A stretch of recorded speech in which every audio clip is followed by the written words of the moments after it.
Hello viewers, welcome to Filmy Craft. நான் உங்கள் அருண். இந்த எபிசோட நம்ம பார்க்க போகிற படம் 2014 ஒரு ஈஜிப்டியன் மிஸ்ட்ரி த்ரில்லர் படமாக வெளியான தி ப்ளூ எலிஃபண்ட். இப்போது இந்த படத்துடைய ஒன்லைன் ஸ்டோரி என்ன அப்படின்னு இங்கே நம்ம பார்த்தலாம். ஒரு கொலை குற்றவாளி, ஆனால் மனநிலை சரியில்லாமல் இப்போ போன ஒரு கொலை குற்றவாளி. இவன் உண்மையாகவே மனநிலை சரியில்லாமல் போனவனா இல்லை அப்படி நடிக்கிறவனா, இந்த கேஸை மட்டும் எடுத்து இதை கிளியராக எங்களுக்கு கிளாரிஃபை பண்ணுங்க அப்படின்னு சொல்லி நம்ம படத்துடைய கதாநாயகன் பேசிக்காக ஒரு சைக்காட்ரிஸ்ட்டு, அவர்கிட்ட இந்த கேஸு கொடுக்கப்படுது. இதுக்கப்புறம் இந்த கதையில் நடந்த சுவாரஸ்யமான சம்பவங்கள் தான் இந்த படத்துடைய ஒன்லைன் ஸ்டோரியே. இப்போது இந்த படத்துடைய டீட்டெயில் ரிவ்யூக்கு போகலாம். முதல்ல இந்த படத்துடைய கதை என்ன அப்படின்னு இங்கே நம்ம பார்த்துடலாம். படத்தில் நம்ம கதாநாயகனுடைய பேர் யஹியா. இவர் பேசிக்காக ஃபேமஸான ஒரு சைக்காட்ரிஸ்ட்டு ஆக இருந்தவர், ஆனால் இப்போ இல்லை. இவருக்கு ஒரு அழகான குடும்பம், ஆனால் இப்போ இல்லை. இதுக்கெல்லாம் காரணம் என்ன அப்படின்னு பார்த்தீங்கன்னா, நம்மால் மனைவி கிட்ட கோவப்பட்டு கொஞ்சம் பேசிவிட்டு கடைசியாக மனைவியும் தன்னுடைய மகளையும் காரில் கூட்டு வர்றாரு. அப்போ ஹெவியாக சரக்கு அடிச்சுட்டு கிட்டத்தட்ட 160 கிலோமீட்டர் ஸ்பீடில் அந்த காரை ஓட்டிகிட்டு வந்து இவர் ஓட்டிகிட்டு வந்த அந்த காரு மிகப்பெரிய விபத்தை சந்திக்குது. இதில் மனைவி மகள் அப்படின்னு சொல்லி 2 பேரும் சம்பவ இடத்துலேயே இறந்து போயிடுறாங்க. இவர் மட்டும்தான் உயிர் பொழைச்சது. இப்போ இதில் இருந்த மனசில் இவருக்கு பயங்கரமான ஒரு கில்ட்டி ஃபீலிங்கு, நம்மளால் தான் நம்மளுடைய மனைவியும் மகளும் இறந்து போயிட்டா அப்படின்னு சொல்லி. இதனாலேயே இவர் தண்ணி அடிக்கிறது, தம் அடிக்கிறது, கஞ்சி அடிக்கிறதுன்னு என்னென்ன போதை பழக்கம் இருக்குதோ, என்னென்ன சீட்டாட்டம் இருக்குதோ, இது எல்லாத்தையும் அதில் மட்டுமே தன்னை ஈடுபடுத்திக்கிறாரு. இவர் வேலை வெட்டி எல்லாத்தையும் விட்டுவிட்டாப்புல கடந்த 5 வருஷமாக. இது பத்தாததுக்கு மோஸ்ட்லி எல்லாருக்கிட்டையும் இருந்து ஐசோலேட் ஆகி தனியாகவே இவருடைய வீட்டிலேயே தான் இருக்கிறாப்புல. ஒரு கூலிங் கிளாஸை போட்ட மணியமாகவே தான் இருக்கிறாப்புல. வீட்டில் குடின்னு அம்பிட்டு குடிச்சு பாட்டில் அடுக்கி வச்சிருக்காப்புல மலை மாதிரி. இதில் இருந்தே இவர் யாரு கூடயும் பெருசாக பேசுகிறதே இல்லை அப்படிங்கிறது நமக்கு ரொம்ப தெளிவாக முதல் காட்சியிலேயே நமக்கு கிளியராக சித்தரிக்கப்பட்டுருது. இப்படி இருக்கும்போது இவர் எந்த ஹாஸ்பிட்டலில் ஃபேமஸான சைக்காட்ரிஸ்ட்டாக ஒரு காலத்தில் வேலை பார்த்தாரோ அந்த ஹாஸ்பிட்டலில் இவரை கூப்பிட்டு விட்றாங்க. இவரும் போகிறாப்புல. நீங்கள் 5 வருஷமாச்சு வேலைக்கு வந்து, தயவு செஞ்சு ஒரு முக்கியமான கேஸு, அதனால தான் உங்களை கூப்பிட்டது.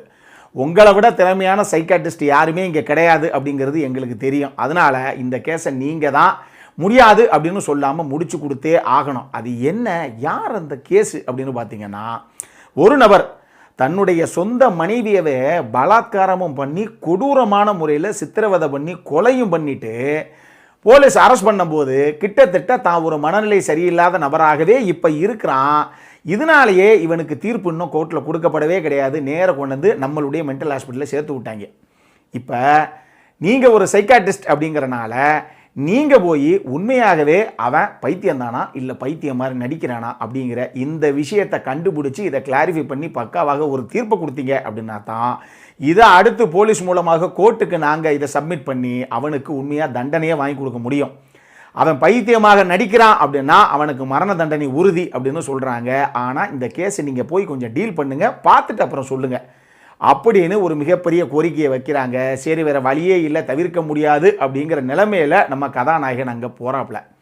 அங்கே போனதுக்கப்புறம் தான் நம்மளுக்கு ஒரு முக்கியமான ஒரு மேட்ரு ஒன்று இருக்குது. அது என்ன அப்படின்னா, நம்ம கதாநாயகன் ஒரு நபரோட உட்காந்து இந்த கேம்பிளிங்லாம் விளையாடும்போது யாராவது ஒருத்தரோடு அப்படி உட்காந்து பேசும்போதே ஒரு 5 நிமிஷத்துக்குள்ளேயே அவனுடைய பூர்வீகமே சொல்லுவார். இவன் பொய் சொல்கிறானா உண்மை சொல்கிறானா இல்லை வெட்டி பந்தாவுக்காக இந்த மாதிரிலாம் அள்ளி வீசுகிறானா பல கதைகளை அப்படிங்கிறதெல்லாம் அங்கங்கேயே துயிலுரிச்சு சொல்லிடுவாப்புல. அதனால தான் இவரை விட ஒரு மிகச்சிறந்த சைக்காட்ரிஸ்டே யாரும் கிடையாது அப்படின்னு எல்லாரும் நினைக்கிறாங்க.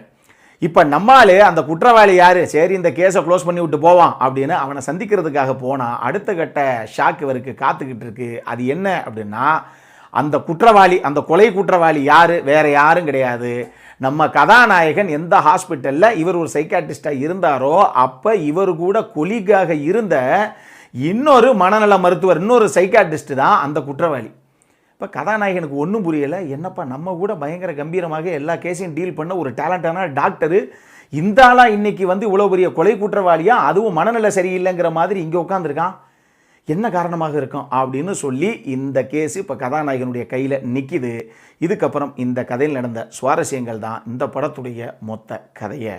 இந்த படத்தை பொறுத்தளவுக்கு எனக்கு ரொம்ப ரொம்ப பிடிச்ச விஷயங்கள் என்ன அப்படின்னா, இதனுடைய ஸ்க்ரீன் பிளே தான். இந்த படம் 2 மணி நேரம் 50 நிமிஷம் ஓடக்கூடிய ஒரு படம்.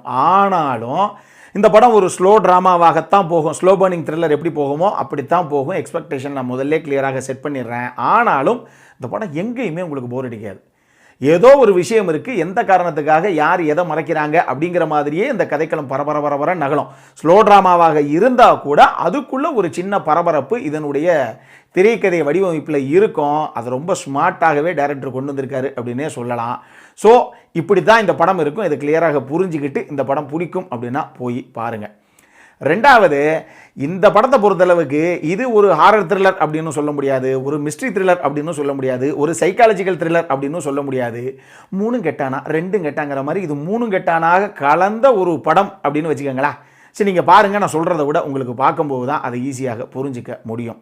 இந்த படத்துடைய லீட் ஆக்டர், அந்த ஹீரோ இருக்காப்லையே கரீம் அப்துல் அசீஸ், அவர் சைல்டு ஆர்டிஸ்டில் இருந்து ஈஜிப்டியன் இண்டஸ்ட்ரியில் வேலை பார்த்துக்கிட்டு இருக்க ஒரு நபர் போல், ஹீரோவாக நடிச்சிட்டு இருக்க நபர் போல் செம்ம எக்ஸ்பீரியன்ஸ்டு ஆக்டர், அட்டகாசம் பண்ணியிருப்பாப்புல அந்த ரோலை. அவர் அந்த வீட்டுக்குள்ளே காலங்காத்தால் எந்திரிச்சு ஒரு ஃபுல் பீரையும் ஒரே கல்ப்பில் அடிப்பாப்புல.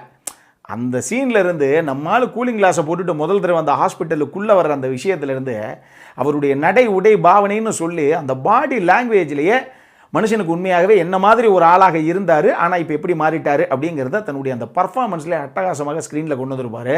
ஸோ தரமான பர்ஃபார்மன்ஸ் அவர்கிட்ட இருந்து ஆல்மோஸ்ட் எடுத்த எல்லா நடிகர்களுமே அந்தந்த கதாபாத்திரங்களை ரொம்ப நீட்டாகவே கொண்டு வந்திருந்தாங்க ஸ்க்ரீனில். இதை தாண்டி இந்த படத்துடைய சினிமோட்டோகிராஃபருடைய ஒர்க்கையும் நீங்கள் குறிப்பிட்டு சொல்லணும். முதல் தடவை நிறைய ஆங்கிள்ஸ் இந்த படத்தில் இருக்குது, இந்த மிஸ்ட்ரி ஃபேக்டரை மெயின்டைன் பண்ணுற மாதிரியே. இருந்தாலும் படத்துடைய கதாநாயகன் முதல்ல அந்த ஹாஸ்பிட்டலுக்கு அந்த குற்றவாளி யார் அப்படின்னு பார்க்கறதுக்காக போவார். அது ஒரு தனி வார்டு. அந்த வார்டில் வெறும் கொலை குற்றவாளிகள், ஆனால் மனநலம் சரியில்லாமல் இப்போ இருக்கக்கூடிய நபர்களாக தனியாக ஒரு வார்டில் போட்டு வச்சுருப்பாங்க. அந்த வார்டில் இருக்க பெர்ஃபார்மன்ஸ் எல்லாமே வேறு லெவலில் இருக்குன்னு பாருங்களேன். அந்த படம் பார்க்கும்போது உங்களுக்கு தெரியும். அந்த வார்டுக்குள்ளே போகும்போதே நம்ம சினிமோட்டோகிராஃபர் வச்ச ஆங்கிள்ஸ் எல்லாம் இருக்கும் பாருங்கள். அம்பிட்டு அந்த அந்த ஒரு ஹால்வே மாதிரி இருக்கும். அது கம்ப்ளீட்டாக அவ்வளோ பெரிய ஹால் மாதிரி இருக்கும். அத்தனை பெட்டு போட்டிருப்பாங்க. அதில் அவ்வளோ ஃபேன் ஓடிக்கிட்டு இருக்கும். ஃபேனுக்கு மேலே இருந்து வச்சுருப்பாப்புல ஒரு ஆங்கிள், ஒரு டாப் ஆங்கிள் ஷாட். அது அந்த மாதிரி சினிமோட்டோகிராஃபிங்கிறது இந்த கதைக்கு எந்த இடத்துல அந்த பரபரப்பு, அந்த மிஸ்ட்ரி அப்படிங்கிறத கொடுக்கணுமோ அது ரொம்ப நீட்டாகவே சினிமோட்டோகிராஃபர் தன்னுடைய விஷுவல்ஸ்லேயே கொடுத்துருப்பாரு. அடல் கண்டென்ட்டை பொறுத்தளவுக்கு இந்த படத்தில் ஒரு சில அடல் கண்டென்ட் இருக்குது. இந்த படத்தை நீங்கள் ஃபேமிலியோட பார்க்கறதுக்கு வாய்ப்பு இல்லை. உலக படங்களை பொறுத்தளவுக்கு, அதாவது புது படங்கள் அல்லாத உலக படங்கள், எனக்கு பிடிச்ச படங்களை மட்டும்தான் இங்கே ரெக்கமெண்ட் பண்ணுறோம். எல்லாமே 7+ ரேட்டிங் இருக்கக்கூடிய படங்கள் மட்டும்தான் இங்கே நம்ம ரெக்கமெண்டே பண்ணுறோம். அதனால் இனிமேல் உலக படங்கள், பழைய படங்கள் பேசும்போது அதுக்கு ரேட்டிங் அப்படிங்கிறதே கிடையாது. நம்ம விமர்சனம் பண்ணாலே அது டெஃபினட்டாக ஏதோ ஒரு விதத்தில் உங்களை கவரக்கூடிய ஒரு படம் தான். ஸ்ட்ரைட்டாகவே பாருங்கள் நம்பி.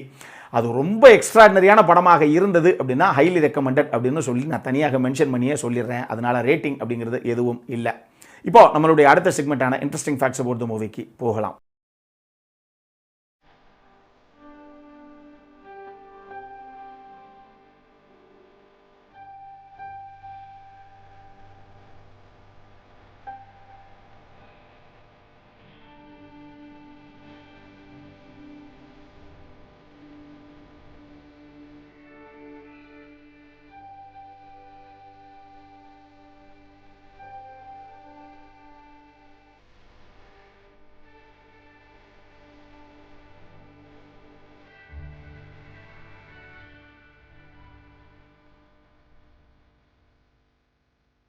இந்த வீடியோ பிடிச்சிருந்தது அப்படின்னா லைக் பண்ணுங்கள், உங்கள் ஃபேமிலி அண்ட் ஃப்ரெண்ட்ஸ் எல்லாருக்கும் ஷேர் பண்ணுங்கள். உங்களுடைய கருத்துக்கள் எதுவாக இருந்தாலும் கீழே இருக்கக்கூடிய கமெண்ட் செக்ஷனில் பதிவிடுங்க. வீடியோவை க்ளோஸ் பண்ணுறதுக்கு முன்னாடி மறக்காமல் நம்ம சேனலுக்கு சப்ஸ்கிரைபும் பண்ணுங்கள். அப்போ பக்கத்தில் இருக்கக்கூடிய நோட்டிஃபிகேஷன் பெல் ஐக்கானையும் கிளிக் பண்ணிவிடுங்க. அப்போ தான் எங்களுடைய வீடியோஸ் எல்லாம் உங்களை ஆன் டைம் வந்து சேரும். இதே மாதிரி இன்னொரு வீடியோவோட அடுத்த முறை உங்களை சந்திக்கிற வரைக்கும் it is Arun signing off. By.